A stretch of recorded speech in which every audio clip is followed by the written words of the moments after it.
And so it sounds like what you're saying is that this is under consideration. I'm not in a position to shed light about the President's thinking at this point.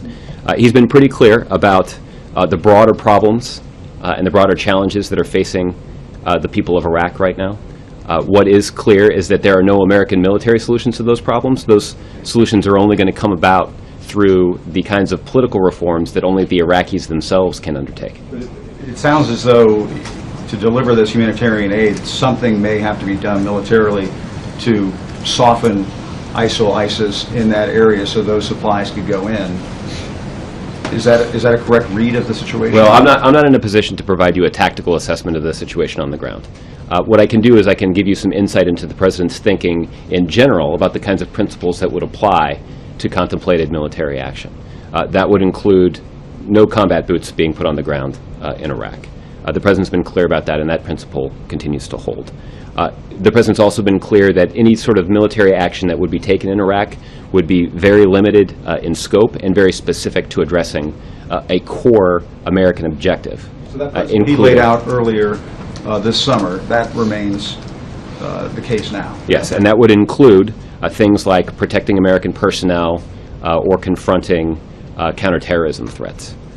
The other thing that we've been also very clear about is that any sort of American military action would have to be closely tied to Iraqi political reforms that are long overdue. Now, the good news on that is that we have seen in recent weeks some steps taken by Iraq's political leaders to form a government on a timeline that's much more, much faster than they've made these kinds of decisions in the past. So just in the last couple of weeks, we've seen the election of a new Iraqi president who's a Kurd.